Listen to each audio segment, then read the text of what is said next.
Welcome back to this first Sun Life Wake Up Summit. For those of you just joining us online, welcome. Thank you so much for tuning in. I'm Juan Williams, and I'm happy to be moderating this event today.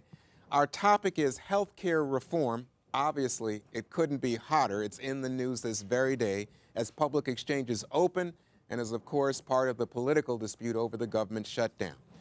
Earlier, we heard from Jonathan Gruber, an economist who helped to create the Affordable Care Act. If you missed that segment, you can find it online. Just go to Sun Life's website starting Thursday, October 3rd. Now, it's time for our very first panel, Healthcare Reform, a practical guide to your company.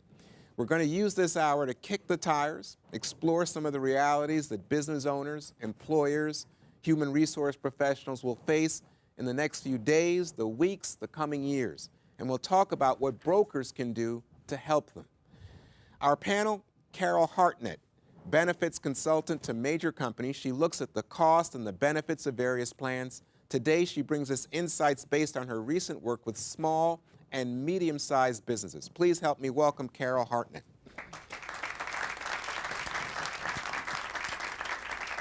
Also here, Mike Ferguson, the Chief Operating Officer of the Self-Insurance Institute of America. Mike will be giving us his insight on self-insurance options, something that companies may not be thinking about right now. So please join me in welcoming Mike Ferguson.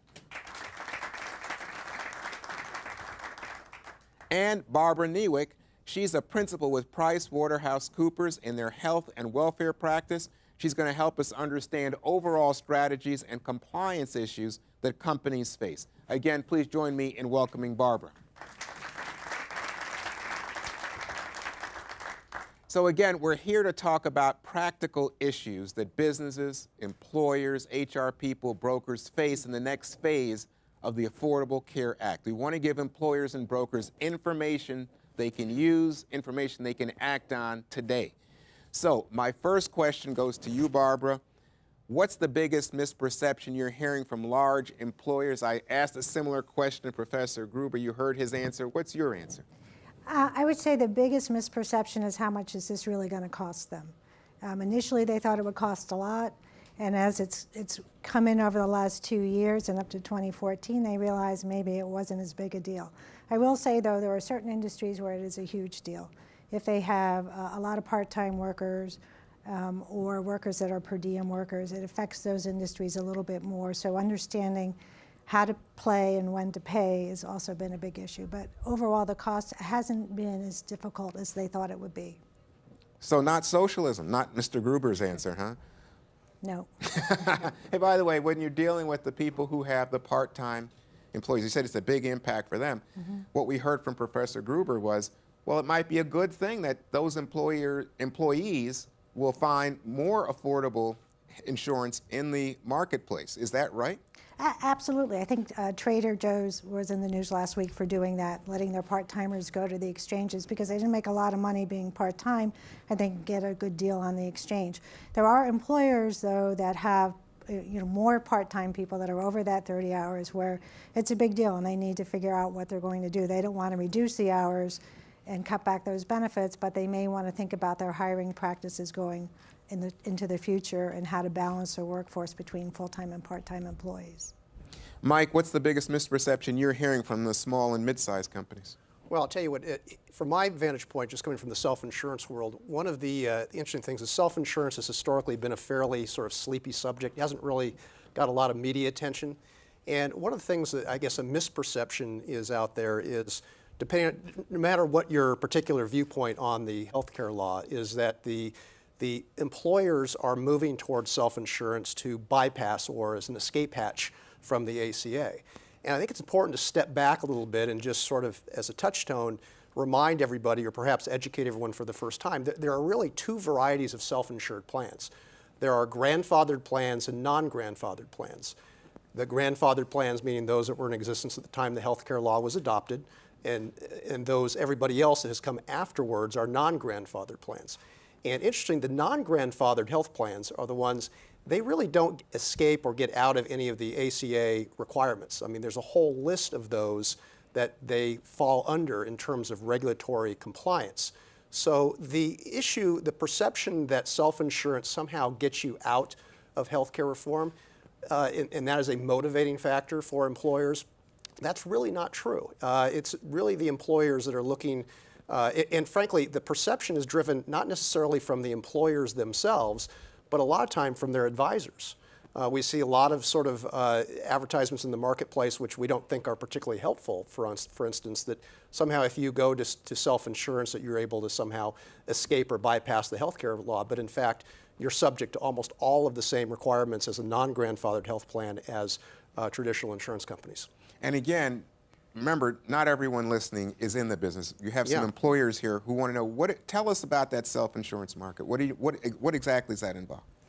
Well, the self-insurance market here is you've got to, as an employer, if you're going to provide health benefits for your employees, you have two basic decisions to the extent that you are going to provide them. You're either going to provide them through a fully insured arrangements where you're going to pay an insurance company and you're going to pay them premium. In exchange, you're transferring that risk to the insurance company, and in return, they're going to pay the claims of your plan participants. The other option is say, well, we're going to look at this instead of paying a fixed fee to the insurance company of X amount of dollars per year. We think that we can do a better job of managing our cost and pay those expenses out of pocket per se on an ongoing basis as they are incurred, as opposed to a lump sum payment up front to an insurance carrier. And you find that there's more and more of this self-insurance taking place. Yeah, I think that's true. I think historically, the general rule is the larger you are as a company, the more likely you have been self-insured or you will be self-insured because you have a larger risk pool, internal risk pool to deal with.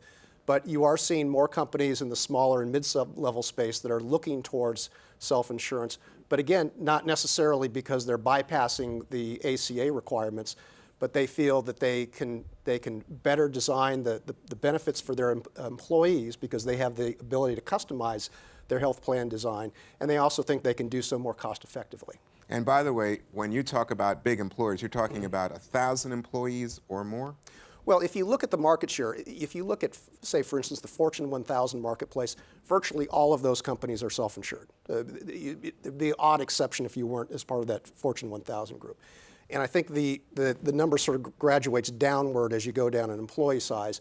I think now that the statistics you're looking at about 13 to 15% of the smaller employer groups, which may be put under maybe the 50 to 200 group, about 13 to 15% of those are self-insured. Okay, so Carol, your expertise again, smaller companies. What misperceptions are you hearing from them?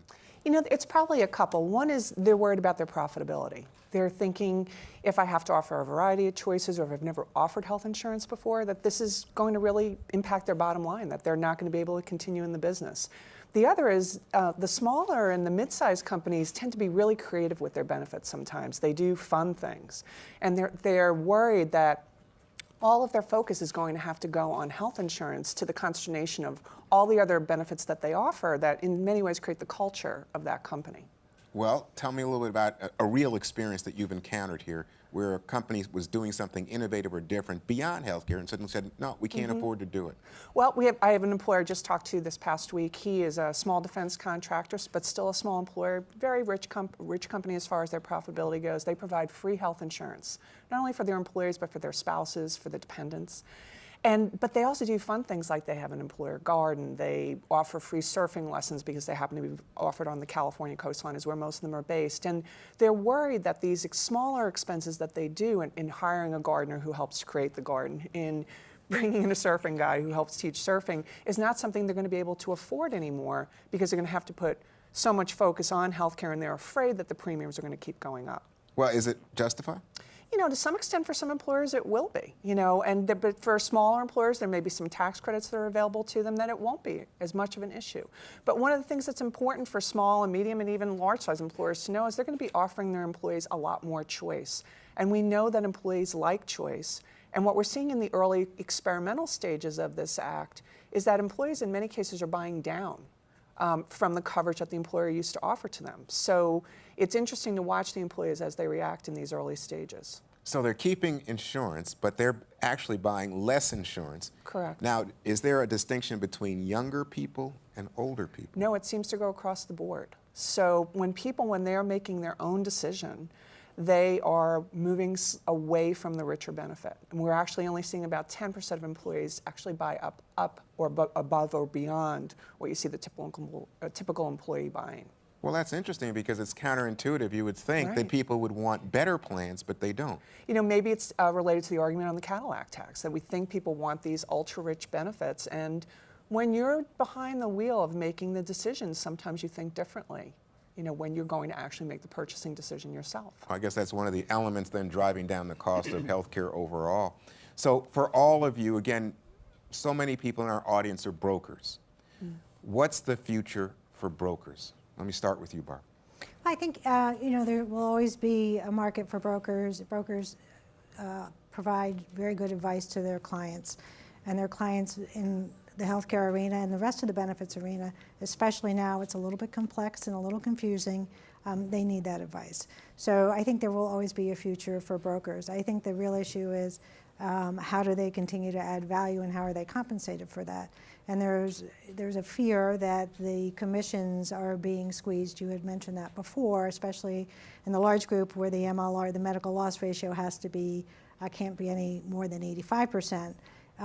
The brokers' commissions are definitely being squeezed, and they are feeling that. But you know, as a fee-for-service consultant, there's a lot of fee-for-service consultants, and clients are willing to pay on a fee-for-service basis. So I think they do have a very strong future. They can continue to be compensated through commissions, but offset that with fee-for-services as well. Mike? I think from a self-insurance market perspective, I think the future of the brokers can be very bright. I think it somewhat is dependent on the brokers' commitment to educate themselves on the market space. Self-insurance tends not to be sort of cookie-cutter type of arrangements. One of the advantages of self-insurance, of course, is you're better able to customize your health plan. A lot of that also involves bringing in different specialty service providers to help make the program run. And I think the brokers can be very well positioned to play quarterback on there with those types of arrangements, derive fee income from advisory services as opposed to simply working with employers on pricing issues. So I think to the extent that, again, from my world in the self-insurance marketplace, if they're willing to make the commitment to learn thoroughly about how self-insurance programs operate, learn who the key business players are within that market space, I think the future is very bright. Because there's so many options and people need someone to help them survey. Yeah, and again, is in a typical self-funded program, you usually have several different players. You have an administrator, a stop-loss insurance carrier, you have wellness vendors that sort of come together to help the plan operate effectively. To the extent that that broker can be in a position to harness that group and sort of play quarterback and provide consulting services along the way, I think they provide tremendous value. And I think that by providing that value, I think they can get creative in terms of their fee income. It will just change. I think it will come in a different form than perhaps what it has come in the past. But employers have a thirst, the ones that want to be self-insured, they have a thirst to be proactive and have these sort of these plans that incorporate best practices in various areas. And to the extent that the broker is educated in these areas, I think they're in a very well positioned. Carol? You know, I think there's just a wide variety of things that brokers can do, because we're just talking about healthcare reform here, but there's a whole cadre of benefits that most employers offer. So first of all, the broker can help the employer understand, you know, what do I want, who am I as a company, how do I want my benefits to represent that, and how do I structure that? They can help them understand how healthcare benefits fit within the wider spectrum of benefits, vision, dental, disability, life, what we call the ancillary line benefits. They can also help them understand how they can round out their portfolio with things like voluntary benefits. So benefits that the employer arranges to offer through the workplace, but they actually don't necessarily contribute to. Some of them do, but many of them don't. And then there's issues like metrics. How are we going to know this works? You know, a lot of the relationship you're seeing on what is called in the benefit space return on investment in, for example, wellness, where a lot of people are tying that to the cost of healthcare or how the healthcare costs are changing, and they're not finding a return. However, what we're seeing is for employers that offer some things like wellness programs, while they may not get any change in their healthcare savings, they may actually see more people at work more often. They may see greater productivity. They may see greater tenure of the kind of talent that you want to retain.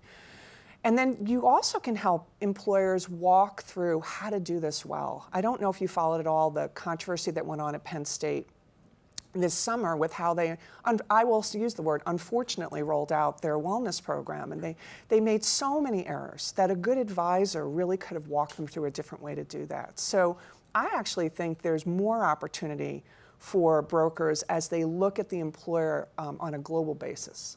So you don't think that an experience like that Penn State one is to be used to somehow say this doesn't work? Right. No, I mean, because there's been more time spent. I had an opportunity to interview Matt Wosner, the guy from Penn State. You know, there's much more time to be spent on saying, how do we do this well? You know, starting with, let's say to our employees, this is what healthcare costs at Penn State. We're willing to take a bet on these types of wellness programs for those of you who want to participate. And you'll, as a result of that bet, we're going to take $100 a month off your premium.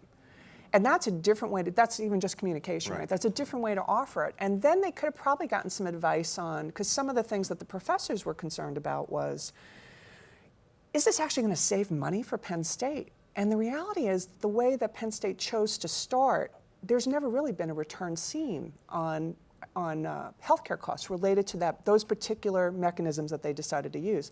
A good broker or advisor could have told Penn State that and could have helped them navigate that more. And most importantly, could have helped them communicate it. Because if you looked at the communications that came out from Penn State, it was all about how Penn State would benefit from this approach. There was never any mention about how the employees would benefit from this approach. So they didn't have a broker? I don't know, and if I doubt they're raising their hand if they did, you know. All right. Barbara, for a business, what decisions do you think employers are going to have to make with pay or play? You know, pay or play or pay the penalty for not complying with the law?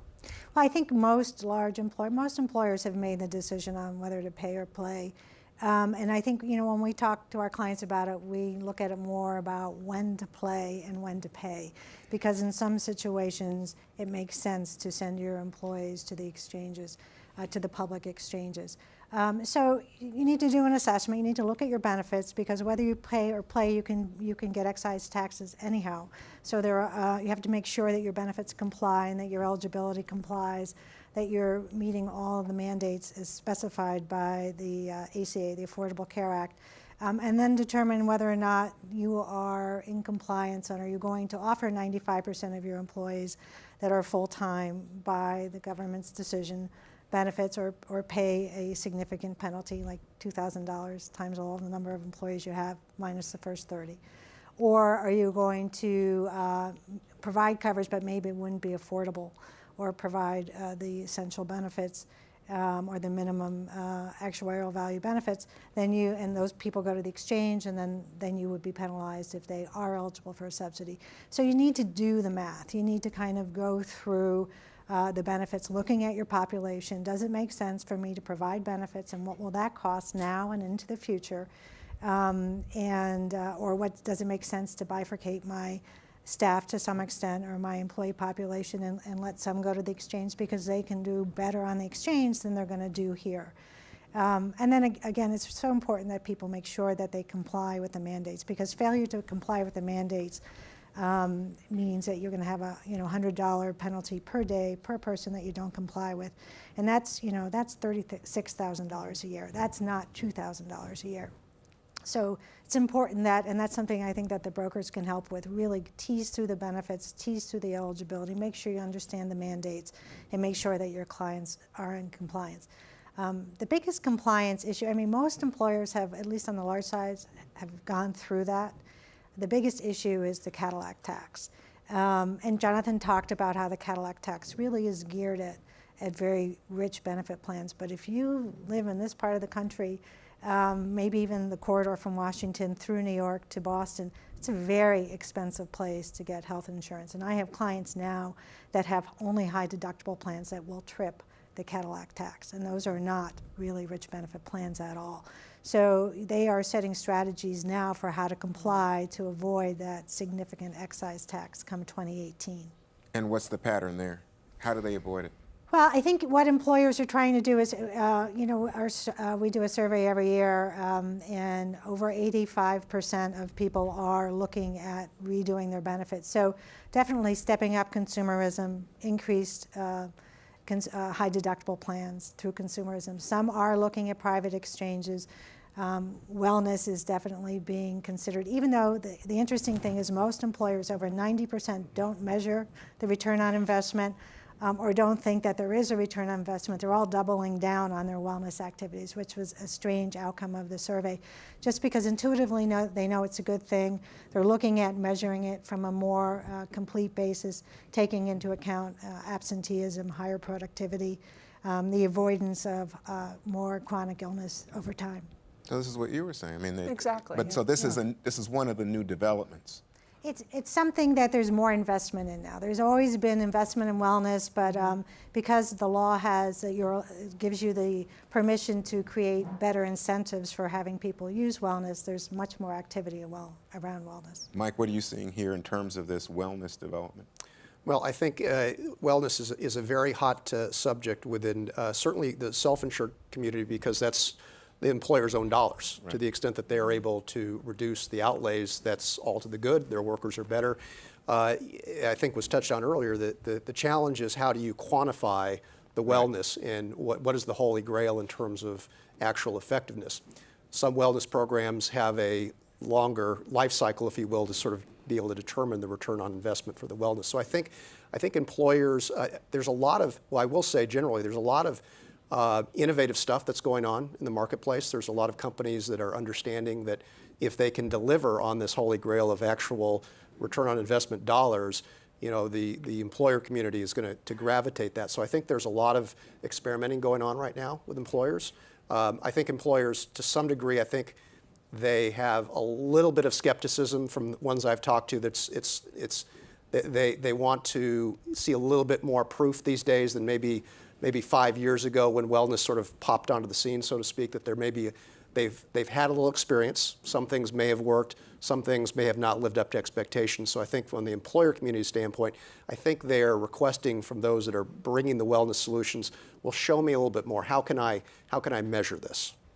They want proof. Yeah. Because which is reasonable. Yeah, because they are, they're putting money in on the front end with expectations of saving on the back end. And they're willing to do that if they have a reasonable expectation that back end saving will in fact arise. And by the way, just to follow up on the question I asked Barbara, on the pay or play issue, what are you seeing? Well, I think I would echo Barbara's comment. I think most of the employers, if not all the ones I've talked to, they've run the numbers. And they've at least had a initial sort of conclusion of what way that they want to go.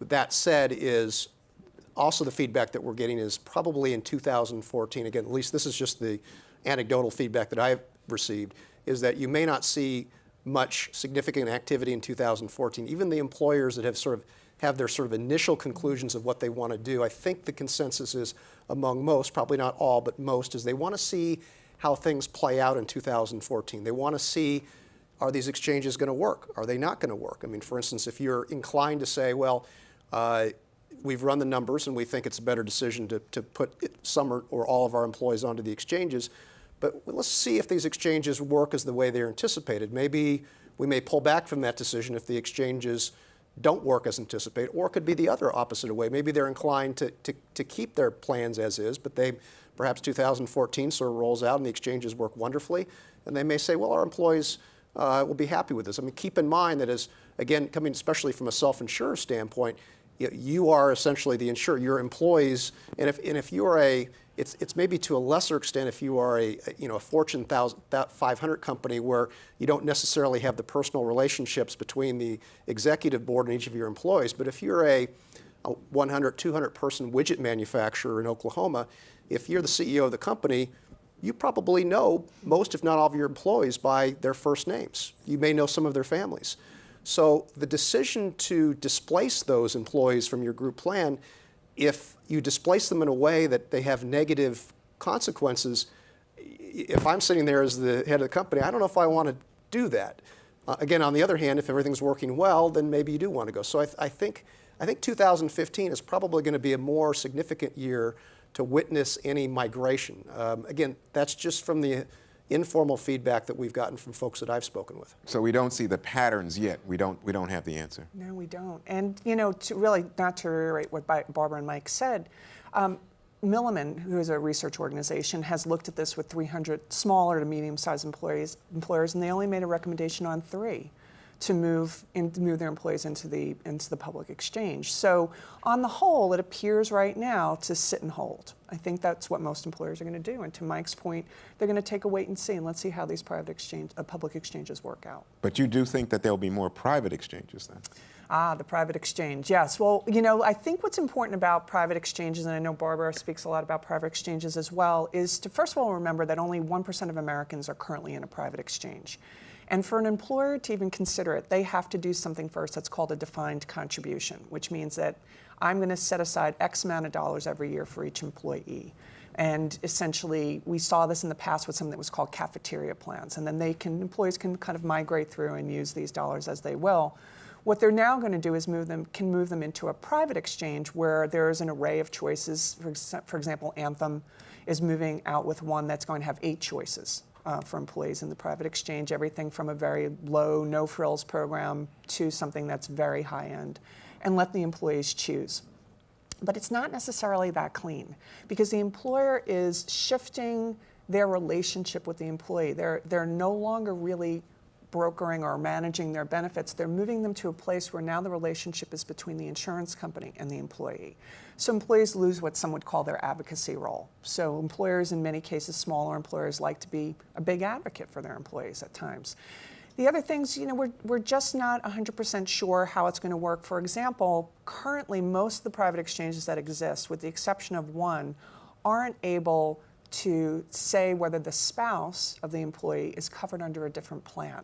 And some employers like to structure their plan that if the spouse is covered by another plan, that I'm not going to cover you under ours. Or if I am, there's going to be a fee for that. If so, in the exchange model, there's currently only one exchange that can answer that question. So if you're an employer that's an important issue to, you're probably going to want to wait and hold back on the private exchange. So it's not necessarily a clean transfer. And I think one of the things we always have to be careful of is there's always a business opportunity in anything that's new. And and a broker can help with that. How do you sift through whether that's the right decision for you and your company and your employees? But 1% right now. 1% of Americans right now are in private exchanges. And you see it as growing. I think everybody sees it as growing. I think everyone sees it as growing. And you'll see huge projections. People are talking as much as 75%, but most people are talking 20, 25%. Okay, so here's a question that comes from the web. Employers with large part-time employees, I guess that means a large number of part-time employees, will go to the exchange. What about skinny plans? Now, I don't know what that is, so I'm going to ask skinny people. Well, what is that skinny plan? What is that? The skinny plans are kind of cutback plans that some employers are looking at. Some large employers that have large part-time populations are looking at. So it's like a bare minimum plan, not to be confused with mini-meds, which are no longer allowed, but they kind of look a lot like mini-meds. So it's a very small plan that covers a certain type of insurance coverage, like hospital or something like that, but wouldn't have some of the limits on it potentially. So it's a way for employers to put a very cheap plan around a group of people, usually part-timers. It doesn't have to do it through the exchange, through a private exchange, but it could happen through a private exchange. Good setup for the explanation as a sort of complementary comment here, just from a regulatory note, is that there was some publicity that came out about these skinny plans more recently about, it kind of came as a surprise to some regulators and others that this was going on in the marketplace. And there was some ambiguity at first as whether does this pass legal, would this be legal? The consensus of some regulators, yeah, that you can do it. But from what we're gathering from interaction with the regulators, they don't like it. And when the federal regulators don't like something, they tend to find ways to sort of push it out or make it more restrictive or outlaw it completely. And from what we're hearing, we can't confirm this, but just something to keep in mind for those that may be involved with advising companies on skinny plans. As of right now, it's legal. They are legal structure. But what we are getting informally, and I can't confirm this, but that the regulators now are working on some new, what they call non-discrimination rules for fully insured plans. And there's a thought process that they might create some new non-discrimination rules that would fit for self-insured plans that would essentially have the impact of outlawing these skinny plans in the future. That's not to say it's going to happen, but I've gotten questions from our members about this, and simply the advice back is, yeah, I guess you can do it right now, but beware that if your clients are sort of banking on this as a long-term strategy, that potentially that may not be an opportunity for them going forward. So it's uncertain, but it's important to kind of know the regulatory environment could be shifting with regard to these types of plans. Pretty quickly. Okay. Yeah. Another question from the audience. How does a consumer lower their risk of going broke if they get sick, if they have a high deductible plan? Carol? Well, they have to, you're going to make that choice for a high deductible plan. You know what your deductible is, and you hopefully have that money in the bank set aside that you're going to be able to cover that. I mean, there's a conscious decision of budgeting when you look at your benefits and what can I afford. Just, just like in your auto insurance. In the day when you were young and you probably didn't have a lot of savings, you might have had $300 deductible. Now you might have a $5,000 deductible because you can afford it, and the risk versus the trade-off in premium is worth it to you. And so it's just really important to understand it from a budgeting point of view.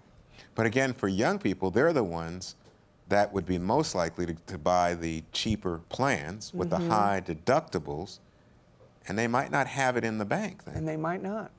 So they're either going to stay on their parents' plan until they're 26, Okay.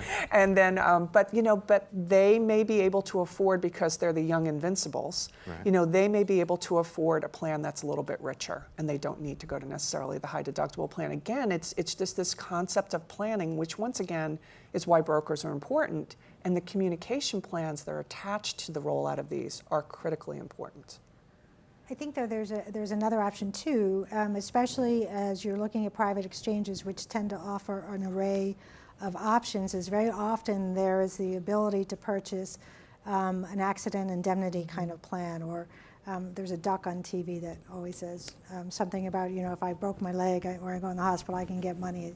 But so combining a high deductible plan with a medical indemnity plan, which is not a health insurance plan, so it doesn't have to comply with the law, is a nice way to kind of protect you. So you can buy in an inexpensive plan that helps you with your deductible if you have a hospitalization, et cetera. So there are other solutions too, especially in the private exchanges when an employer does offer a broader array of plans to pick from.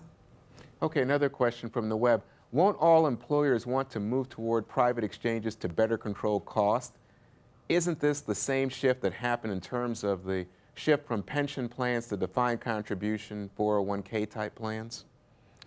Well, let me say, there's a lot of smart people that I've spoken with that sort of have different perspectives on the private exchanges.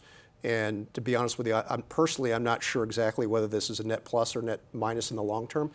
But something to keep in mind is to sort of speak up for, I guess, the traditional group plan setting, meaning non-private exchange plan, is that under this group setting, there's a lot of innovative things, as I mentioned earlier, being done in a group setting that might not be able to be applied under a private exchange setting. I'll give you one example, is a lot of the self-funded plans now are doing some innovative things and working with providers for better fee arrangements for their plan participants.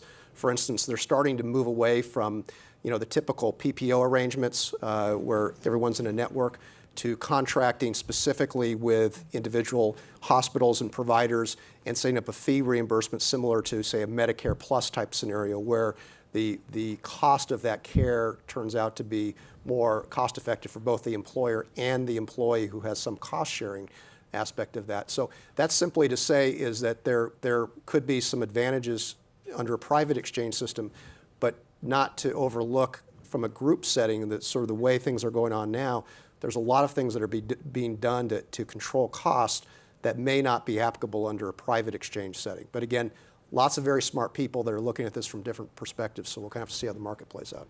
And this question comes from the studio audience. Will the ACO structure become a must-have for healthcare systems? Well, as you know, there's pilots going on around the country, and some with some really great success on this whole idea of looking at an episode of care and looking at it from the primary care physicians, the specialists, right up through the hospital organizations. And instead of each person driving costs based on their own pocket, we look at what's best for the patient and the outcome. And originally, as somebody who had a research background, we always want to be outcome focused, and we always want to have the highest quality. And in our thought process, we think this could be a way to potentially at least start to make a move toward that, toward higher quality care at a more reasonable cost. And that's a great outcome for everyone. So we just have to watch as these pilots expand to see if that's indeed what continues to happen. So when do you think we could make a judgment there? Well, I mean, so far from what we've seen, it's a good way to go, and you're going to see more people expand. I think you are going to see more people expanding that way, and I think it is attractive to employers as well to take a look at that because they get potentially better outcomes for their employees. Okay, another question. This one comes from the web. In the long run, will the cost of the federal government paying for navigators exceed the fees that are currently being paid to brokers? I'll jump in, and I think the answer is very possibly yes, for a couple reasons. It's interesting that the Navigator system, as intended, is supposed to be kind of a temporary transitional program for a year, with most of the seed money being provided by the federal government to sort of get a jump start with the Navigators. Now, if you believe that, or let me just rephrase, depending on the outcome in terms of the enrollment rate with the exchanges, let's just say, for instance, that the enrollment rate is maybe does not track with expectations, or just is somewhat lower than what was anticipated. You've got this year that goes through where the navigators are supposed to be a temporary sort of component. They do their jobs and they go away. Well, going forward into 2015, it could very likely see a scenario where you have the navigators that are currently paid for by the federal government now lobbying the state exchanges, which will then have to, if they want them going forward, to sort of say, well, listen, you can't let us go now because we need to make sure that either we need enrollment up to expectations, or enrollment's so good we have to keep that trend line going. And the compensation structure right now for navigators, I believe, is about $40 an hour. So it's a pretty well compensated gig at this point. So what I'm seeing potentially is or likelihood is that you have the navigators, which were deemed to be a temporary player in this marketplace, to turn into from a temporary transitional to a more permanent structure within the ACA implementation framework. All right. Now, we've been talking in total about companies and alternatives there. We haven't touched on individuals with this panel. So I just wanted to ask you again, for individuals, people who may not have insurance, people who are looking for insurance, people who may in fact decide, you know what, I should go talk to a broker as well as a navigator. What are you seeing? What are you hearing in terms of their response on this first day? I'm not, because I don't play in that market, but if you kind of look at the uninsured population, of 50 some odd million, and how much we think is going to be absorbed by the Affordable Care Act, it's only probably somewhere in the 30s, and more than half of them on the Medicaid side. I would think, the navigators wouldn't have a role there at all.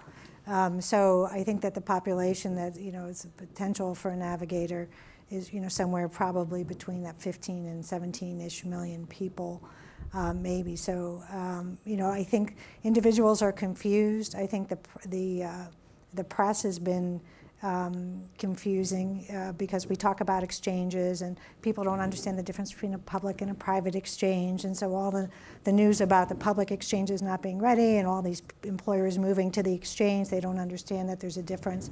So I think that there is a lot of confusion. So for that population that is going to go out and get their own insurance, I think there's a real opportunity to get them settled and situated within an exchange, on the public exchange. But other than that, I don't really talk to individuals. Mike, do you think that there will be enrollment that would match the predictions? It's about 50. I think the prediction is about half, right, of the uninsured would come Well, I in. wish I could give you a very precise, confident answer. I'll just be honest with you. I don't know. Right. And my sense is probably most people that are working this area on a regular basis, if they're honest with you, they'll tell you they're not sure either. Right. But I do think, I do think the broker, even on the individual basis, can be, again, the sounding board. If you think about it, with the employer, they're helping them with the overall benefits picture. They can, some of them, not all of them, can do that for the individual as well. So while you may go in for some guidance on your health care, you can also look at some of the other benefits that they may be wanting to make sure that they have, and long-term care insurance privately or something like that, and the broker can help them navigate those things. I mean, we talk about the young invincibles. I heard a term last week called the old invincibles. And so what does an old invincible do? They're going to be some of the people who are going to probably pay more on the private exchange. And so how did they look at that in their bigger financial strategy, and how they use insurance and how brokers work with them? Okay.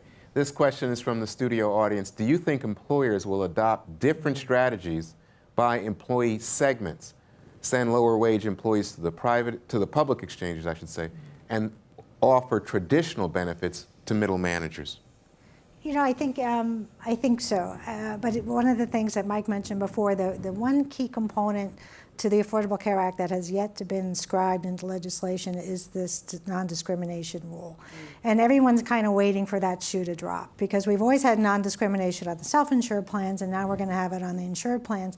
And quite honestly, from a regulator's perspective, it's a little bit dicey to put pen to paper, because you want to make sure employers stay in the game. And depending on how you write the non-discrimination rules, they may get out of the game. And one of the big bets for the success of the Affordable Care Act is that employers stay in the game. So I think that's probably been why there's been a delay there. But aside from that, when we talk about skinny plans, when we talk about part-timers or different classes of employees, employers do want to provide benefits for everybody, but they may not be able to do it at the same level. So there may be some tiering of benefits, but I really do think the non-discrimination rules will be a deal breaker. And depending on when they come out, that will set the stage. But discrimination in terms of the lower level employees from the middle management employees? It will be based on compensation. So, but you're not talking about, again, to my journalist mind, you're not talking about who they hire at all, that they would hire only healthy, younger people. No, you're talking about the benefits they provide their employees. And you would agree with that? I would agree. I've spoken to a couple benefits managers who have indicated that that is a strategy that they're looking very seriously at, as to differentiate by wage levels, management, sort of line workers. They haven't obviously made that public. So I can't tell you how many employers are looking at that. I can tell you some are. But again, with the non-discrimination regs that are still to come out, that may impact their decisions on that. But again, the point here would be retention, that you want to retain the middle managers. You see the lower level workers as fungible. Well, I don't know if fungible is the right word. It's simply a matter of employer looking at its total risk population, and it's taking into account what it's able to do internally through its group health plan, the way it's structured, what the advantages are of the exchange might be for a certain type of class of workers, and making a judgment call as to whether they want to retain certain workers within their group setting and displace the others into the exchanges. And those are really sort of internal discussions and deliberations, which are hard for me to put a lot of color commentary on, because those are all sort of individual discussions within corporate settings. But the key point here is retention. Yeah, I think that to some extent, clearly, each company is going to have to make its own judgment call in terms of how much focus on retention it needs for different types of employees. So it's hard for me to sort of insert a judgment that canvasses all employers. But clearly recruitment and retention is a consideration with regard to an employer's decision to maintain, drop, and or change their plan structure. Yeah, I think that's the heart and soul of it. Okay, here's a question from the studio audience. People really don't understand health insurance, and the ACA begs for more education due to the choice. What is the employer's role in education? Where should they go? This question seems to invite the answer broker. But I'll leave that to the experts. Where should they go? I think I said this already before, yeah. I mean, this is, I haven't seen a lot of brokers particularly step up in the communication area, So it's an enormous opportunity for them to help employers say, how are we going to educate your employees on this? You know, some of the argument, for example, private exchange vendors are using is that they've built in a logic system so that if you signed on, it would start to ask you a series of questions about your lifestyle and your family and, you know, your needs, and ultimately come up with, you know, two choices. These two seem to be the best for you. You know, you don't have to choose them, but this would be the recommendation. Brokers can help employers sift through those kind of logic programs if they want to do that. They can help them do things like just decide how to structure what this means to the employee. Again, I think part of what I get concerned about is I see such a focus on the employer side on what this means to the employer and less emphasis on what this can mean for the people that work for them and why they may want to stay. You know, one of the things, again, I think that's really important to know is how you structure your benefits is often a reflection of your culture. You know, you have somebody like Yvon Chouinard, who runs Patagonia, whose HR policy in the book he wrote afterward is called Let My People Go Surfing. It gives you a very specific picture of what it's like to work at Patagonia. There's another employer I won't name, but they were on the cover of a major news magazine a couple of years ago which said, get healthy or else. And that's a different communication. I'm not saying one's better than the other. They're just two different styles. And that's what brokers can help with. They can help you decide who you want to be and how do you communicate that. That's interesting to me to hear that you can have such variation. But this question had to do with education, I thought, and the whole notion of employers educating people as to their options, their benefits. Now, we talked about the private exchange, and obviously in the private exchange, you as the employer, because you have this range of options, really, you have to become invested in educating yourself. But what obligation does the employer have, both in terms of the private exchange, but in terms of the old-fashioned plans? So, I mean, employers have always educated or tried to educate their employees in terms of their benefit options, and very often they use their advisors, their brokers, or their consultants to do that, and the insurance companies. The exchanges, the private exchanges now have a lot of decision support technology. So the private exchange is really where the healthcare consumer, on behalf of the employer, the healthcare consumer is married to insurance options or benefit options. It doesn't just have to be health insurance, it can be everything. But the technology enablement is so much better than it ever was. So it really helps employees or the consumers, so not just the employees, but their beneficiaries, dependents, spouses as well, significant others, understand the benefit options and what it means for them. So the private exchange, if you use a private exchange, and not everyone is using a private exchange, but most people are interested in understanding a little bit about them, and they're all different, and there are dozens of them. But that is really a great way to get some of the education. So there is education there, but historically employers have always educated or tried to educate employees on their benefits. And there are tools especially on the healthcare side, on the carrier's websites that will help you do that as well. But the broker and the consultant have always been a big part of that and will continue to be a big part of that. So even with the reform that we're seeing, you think employers still have an obligation, responsibility, and will educate the employees? Well, I think they had an obligation today to inform all their employees about the public exchange. And you know, they didn't have to do that, but most did. All the employers I talked to did that anyhow because they were afraid that if there was all this news, that employees would say, hey, what is this and why don't I know about it? So I think that they have always had that obligation or have always tried to fulfill that requirement, and they will continue to do so. And they do so impartially. They're not driving people out. No, yeah, it's Right. definitely, especially with the exchange notice, it's a need to know, and it's a confusing notice that was drafted. So it's a need to know, and if you have any questions, you know, go online to the government or you know, give us a call. Okay. So this question comes via Twitter. How will unions and collective bargaining agreements change in light of reform? I'm afraid to say I'm not a real expert on collective bargaining agreements. I will say, just as a sort of general statement, I think the unions and health plans that are collectively bargained, they are sort of starting to understand that there are some significant implications for the ACA. They've made those concerns known to the administration, and we'll kind of see how that plays out. But they're certainly, I think they are looking very closely about potential problems that they might have with their union plans going forward. There's concern about, for instance, the definition of a full-time worker.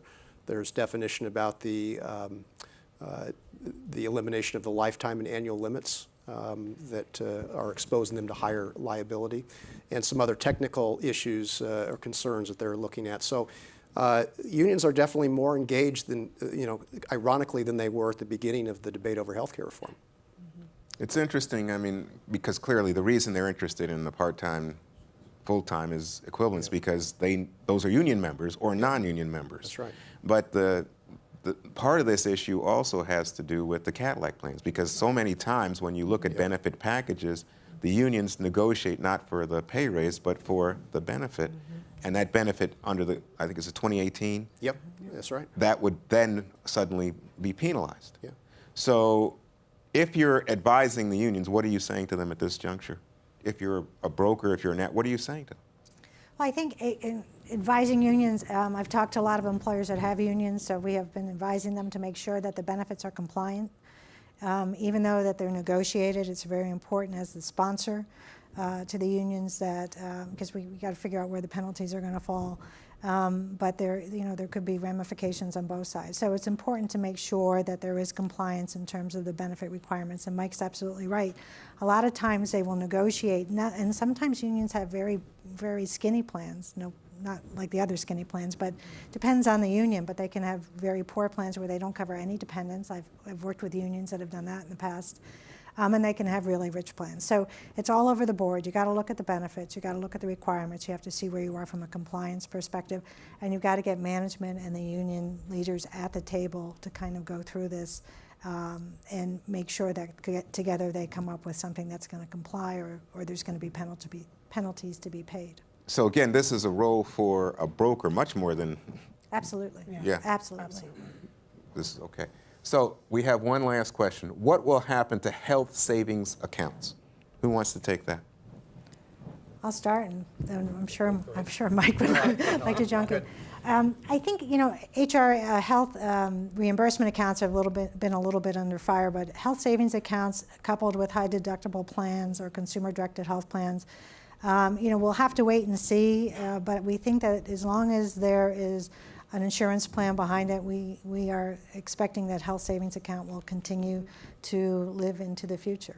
Mike? I agree. Carol? Ditto. Ditto. Well, we have some ditto heads here today. Well, look, I'm afraid we're going to stop here. I want to thank Barbara Niewick, Mike Ferguson, Carol Harnett for being with us. And I want you to please stay with us. Jonathan Gruber will be rejoining us at 3 p.m. when he'll be taking a long look at the implications of the Affordable Health Care Act with our panel, Healthcare 2020, looking to the future, even beyond the changes that we're experiencing as Americans today. So we'll be back in just 7 minutes, 3 p.m. Eastern. Please stay with us.